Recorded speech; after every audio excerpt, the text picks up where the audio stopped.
Good morning.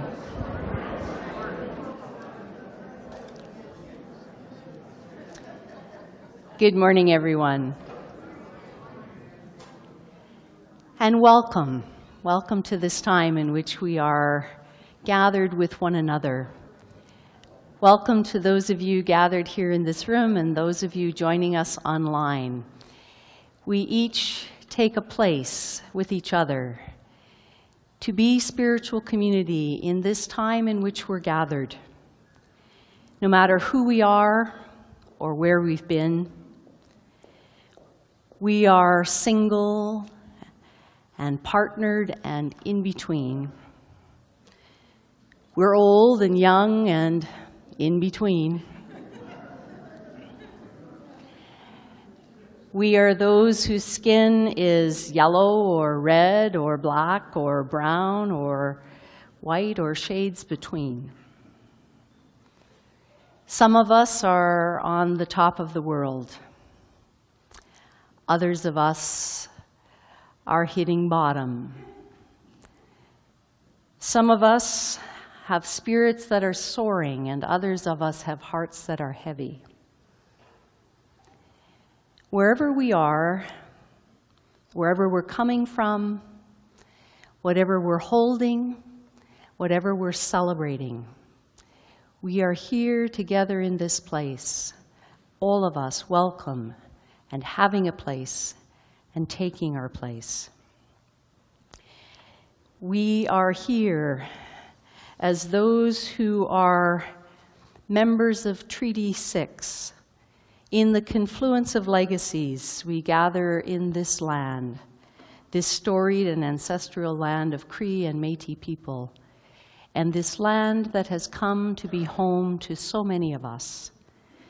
We are here together, all of us partners, in our responsibilities and in our obligations as members of Treaty 6, seeking to transcend the wounds of our past, seeking to go forward together with telling the truth and finding reconciling ways with one another. As we come into this time with each other today, there are invitations and announcements we want to share with one another as we're gathered. So I want to invite those who have something that's happening in the next month to come and share, in which we are reflecting on the ABCs for deeper living. And today we think about what it is to build spiritual community, what it is to build character. And so I invite us to welcome one another as we sing our way into this gathering together.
Light is the universal symbol for the great mystery in which we live, the mystery from which we come, and the mystery to which we return.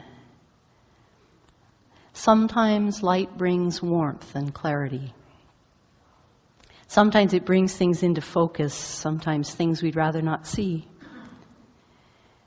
Sometimes the brightness of light hurts our eyes.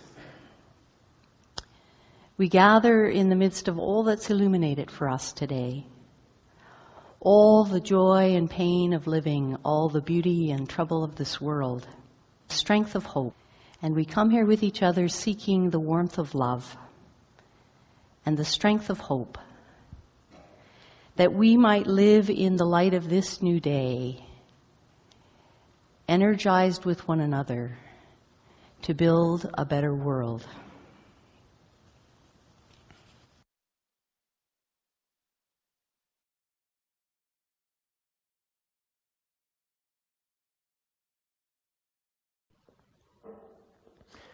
An invitation for our Time for All Ages. Anyone who wants to come forward? It's time. Wow. I want to introduce you to our new carpet. Yeah, I like the old one. I like the old one better. Well,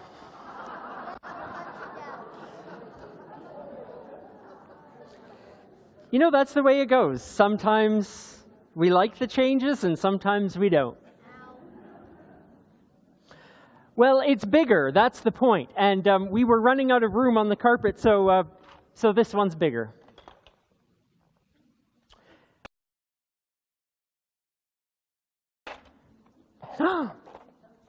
And the reason is, Let's build something. you want to build something.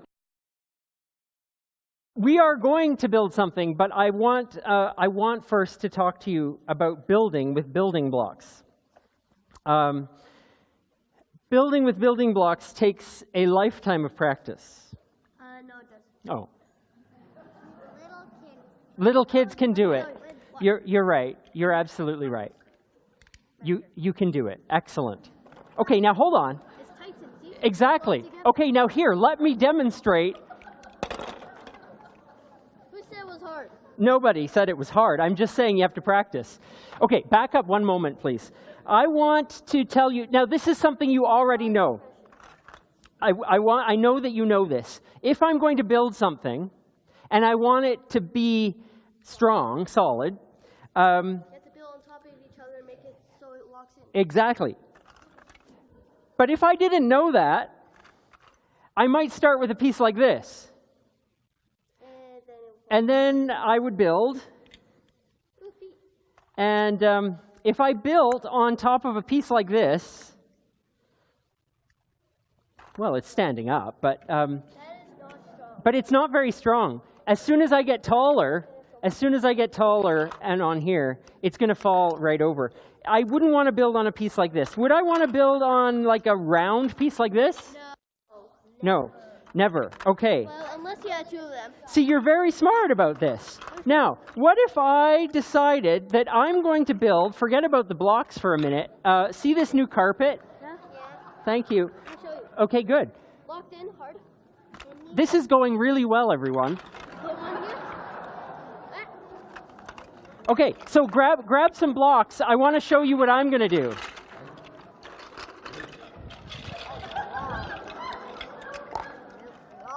Help me. Okay. So let me see. If I decided that I wanted to build a house on this new carpet of ours, I am going to put this tower on top of the beautiful fringes of this carpet. What do you think? Do you think that's a good place? No, Why not? because look, when you let go, it will fall. When you let go, it falls. Because you need to have one of these here. You're right, another one of those. Now, what's wrong with the carpet for building on? This fringe, what's wrong with it? It's really soft. It's too soft.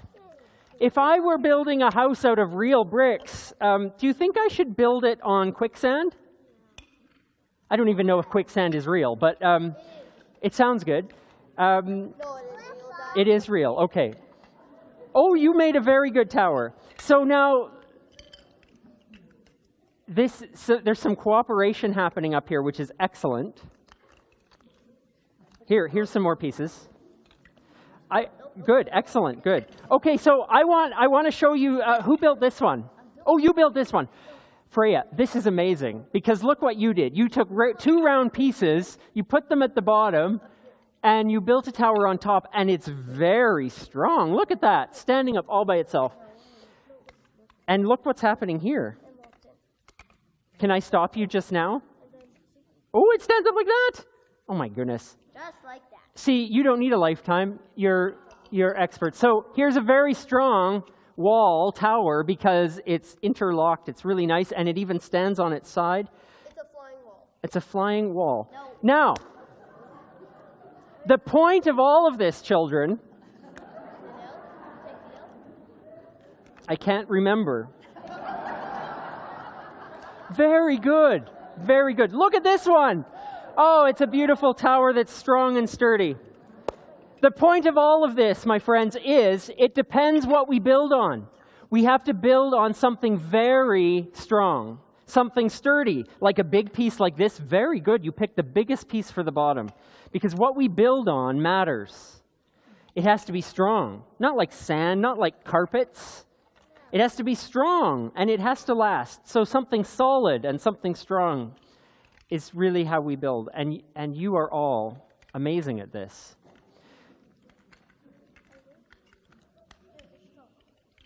Are we ready to build some strong minds and hearts in Kid Spirit and Youth Cafe this morning? Hello, little guy. Let's do that.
How is it every time we plan to do something with blocks, we underestimate the power of the chaos?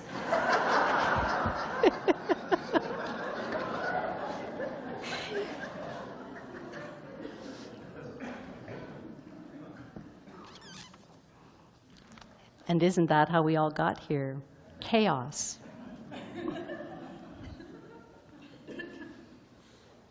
I want to share a poem written by Linda Buckmaster called flowering.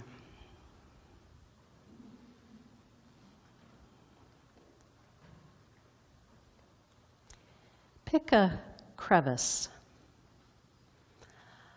a homey gap between stones, and make it your own. Grow a life here from wind, rain, and the memories of ancients embedded in limestone.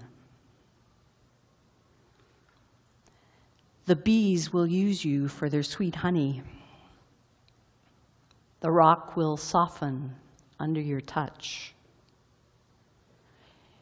You will draw moisture from the fog and hold it. Your presence will build soil. This is all we have in this life,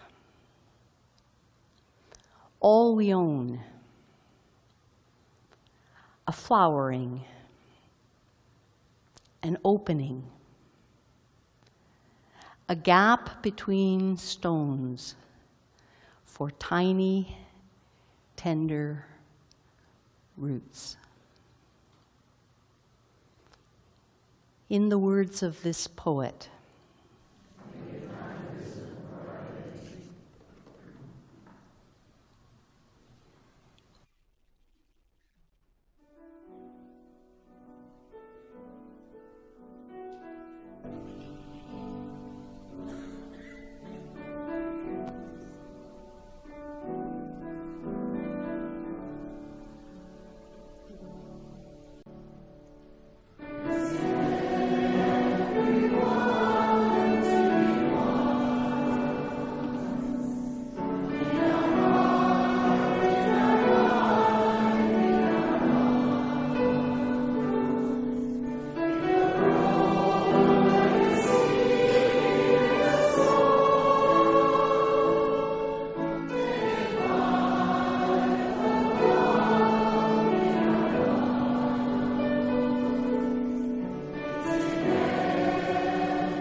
in the collection of stories that the Hebrew narratives give us, is a story that takes up several chapters in the book of Genesis, a story many of us learned as children.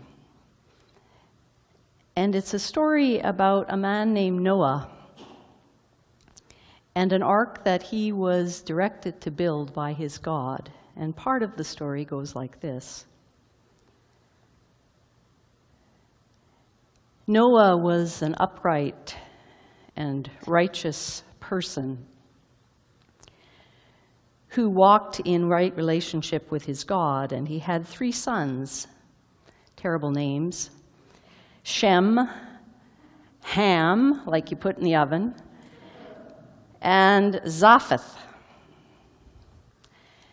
Now the earth was corrupt in the sight of their God, and the earth was filled with violence. And their God saw that the earth was corrupt and that all humans had corrupted its ways. And God said to Noah, I have determined to bring an end to it all. For the earth is filled with violence because of the humans, and now I'm going to destroy them along with the earth. So make yourself an ark, build it of cypress wood. Make rooms in the ark and cover it inside and out with pitch. And this is how you'll do it. The length of it will be 300 cubits, and the width 50, and the height 30. And make a roof for the ark and finish it to a cubit above. Make it with a lower and a second and a third deck. And then for my part, I'm going to bring a flood of waters on the earth to destroy from under heaven everything in which there is the breath of life. Everything on the earth shall die, except for you and your sons, and your wives, and your sons' wives. And 2 of every living thing of all flesh that you will bring into the ark with you to keep them alive. Birds of the air, animals, every creeping thing of the ground, according to its kind, 2 of everything shall come with you and will remain alive. Noah did this, just as he was told. In the words of this tragic ancient story,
well, I hesitate to tell you this story about myself, but after 16 years, you know just about everything. So I'm going to tell you what a nerdy kid I was. On my childhood Christmas list, the thing I asked for from the Eaton's Christmas wish book wasn't a Barbie or a G.I. Joe, it was a toy Noah's Ark. It came in a box like this. There was some assembly required. There was a little craft to it, which was, how to put the ark together. I had to glue the sides, and I had to glue the roof together, and there's a little ramp I forgot to bring out. And then there were, 2 of everything.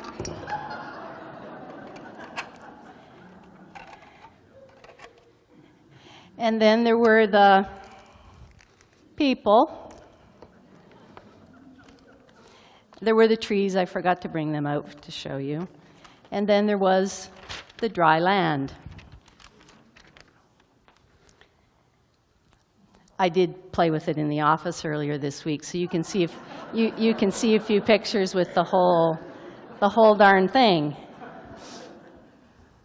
There's the ramp I was telling you about.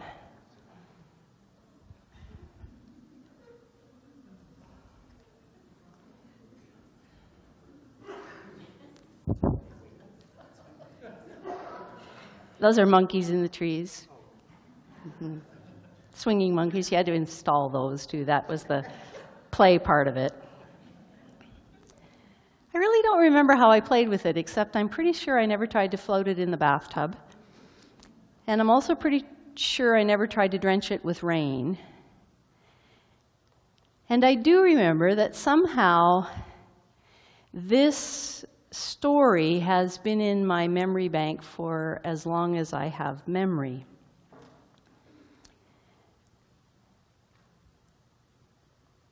And from a truly terrible tribal story, we do get some pretty spectacular symbols. You know the story. An ancient tribal god gets truly ticked off with human violence and decides a violent act of all of the human community, along with every innocent plant and bird and animal. And a few select pairs are spared for the fresh start. This is not an original story. There are all kinds of flood stories that come out of the ancient Near East. But as our version of the tall tale goes, this God contracts with a 600-year-old farmer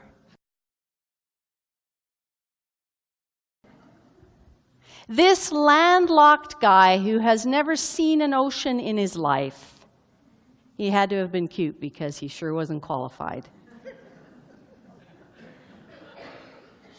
So this God provides a sort of prototype Lego kit, a complete set of instructions detailing the dimensions, specifying the material, delineating the number of pieces of each for this seaworthy craft. And then there were all these symbolic sets of creatures to be rounded up. 7 pairs of this and that. Since 7s and 40s evoke special meaning in ancient culture, we get rain for 40 days and 40 nights, which is to say, for long enough to feel like forever. But like every awful thing, it comes to an end. And this guy has to figure out what to do once everything has dried up, what to do with your messy, smelly cargo and how to air out the ark. So as the story goes, he sends out a dove time and time again, and when it does come back with an olive leaf in its beak, notifying Noah that at least the vegetation has returned to the treetops. Ironically, this dove bearing the olive leaf or the olive branch has become a universally recognized symbol for peace. That which in the story was a sign that the reign of terror was over. The reign of terror precipitated by the tribal god was over. This has become a globally recognized and celebrated symbol of peace. Fortunately, somehow or other, we have managed to salvage the symbol and forget the terrible story from which it came. And then the story gives us the symbol of the rainbow. According to the story, it was the god's way of trying kind of a string on its index finger to remember something. In the story, it was the god's way of reminding itself never to do such an unthinkable thing again. And we've taken the symbol from that story and made it a sign of hope and promise. A sign that things get better. That the future promises to be better than the past. That no storm lasts forever.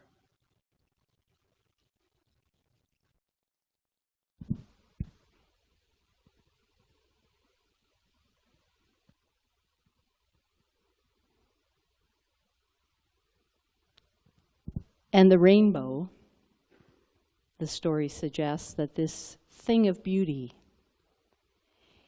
is a reminder not to repeat the mistakes of the past.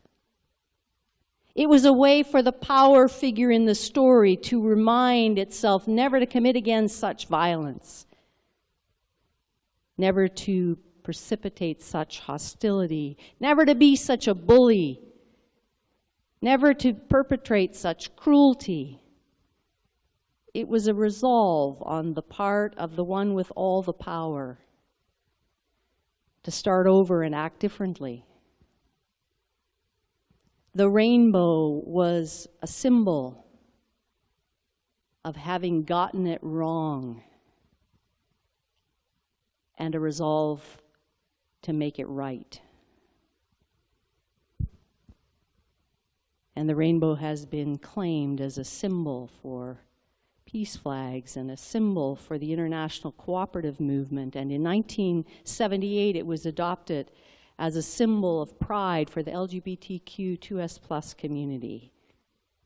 The colors representing diversity have been displayed again and again as a symbol of affirmation and of acceptance.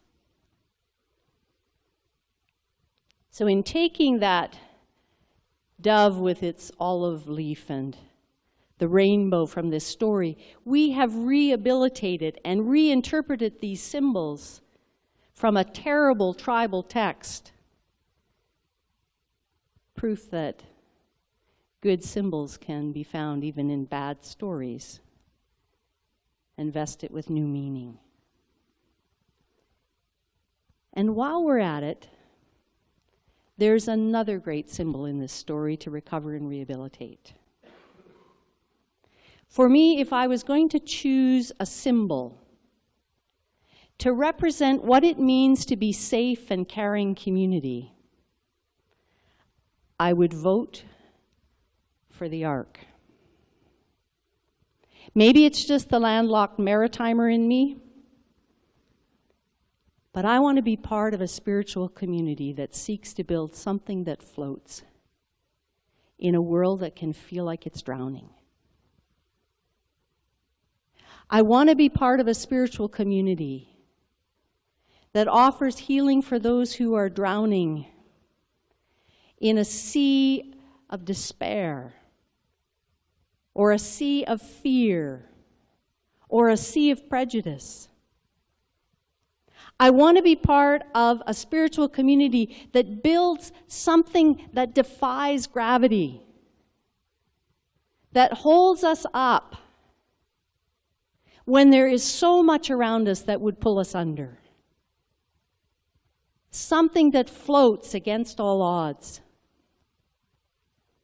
I want to be part of a spiritual community that is committed to creating shelter, to be part of an ark, a safe and caring place that's committed to making survivors of all of us, not just some of us.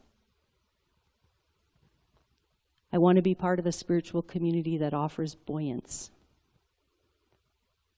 that seeks to share the kind of wisdom that can keep us and our planet afloat. I want to be part of a spiritual community that is committed to turning the world into an ark, not just selecting a few who will float along in segregated safety together, not an exclusive cruise ship, but a barge that's big enough for all of us. And we don't need a divinely dictated Lego set to do it. It only actually takes one tool and we're born with it. One of the best things about our tradition, that which was supposed to be its hallmark, by their love you shall know them. It's actually our birthmark. Everyone who is, or whoever was, or whoever will be, we are born for love. And at the end of life, what really matters is not what we bought, but what we built. Not what we got, but what we shared. Not our competence, but our character. Not our success, but our significance. To live a life that matters is to live a life of love. And to live a life of love is to be about building an ark for every living thing. It's what it's going to take to make it together on a very crowded planet in very stormy times as one Earth community. Because our survival is entirely dependent on us doing it together. Because we are now the God figure of this story. We are the ones who possess the power and the capacity to destroy ourselves and to make every creature extinct. We're the ones who need the rainbow, the string on our finger, to remind us not to repeat the mistakes of the past. We are the ones who need the promise that it can be better than it is, and we have what it takes to make it so. And so we and others circle in communities like this to share and practice our boat building skills, to call ourselves into the birthmark of our humanity, the hallmark of our heritage, to know and be known by the height and depth and breadth of our love, and to help each other pick a little crevice between the stones and make it our own, and grow a life here where we can be useful and where our presence, our very presence, will build soil. Together where we can grow a greater love for a desperate and drowning world, where some still dream of things getting better, and others despair that it can ever get better. So, fellow architects,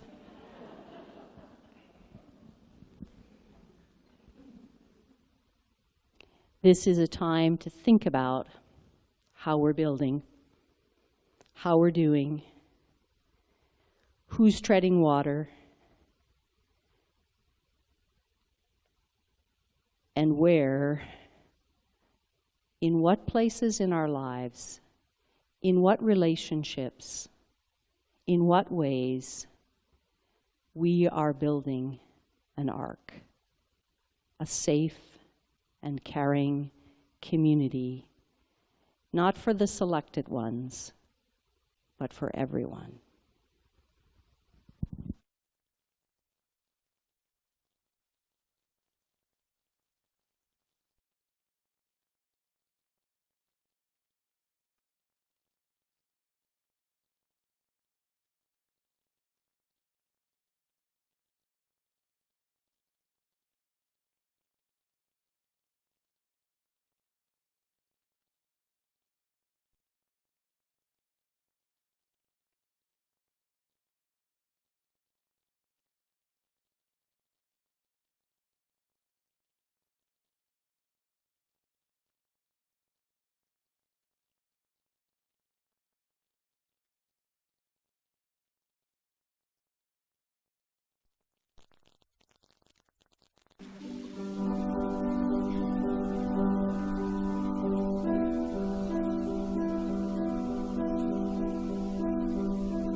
As spiritual community, when we gather, we seek to strengthen our intention to be about this work of building an ark.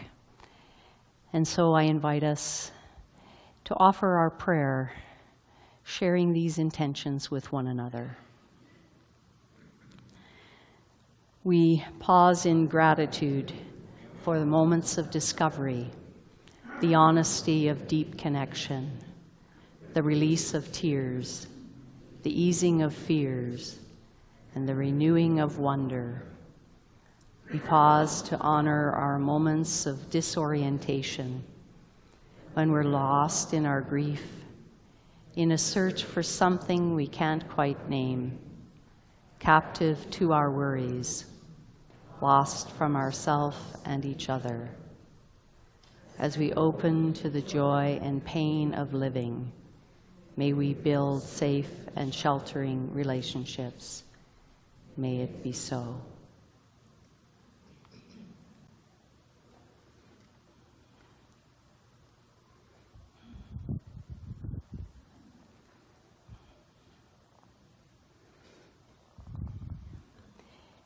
We go from this time and place with one another. We go in the light of our stories, the wisdom of our tradition, the wisdom of our collective experience, the wisdom of our instincts, the wisdom of the natural world. We take our light to give it away. We have the strength and we have the courage to be the builders we've been speaking about this morning. We go together to be about building a safe and caring world.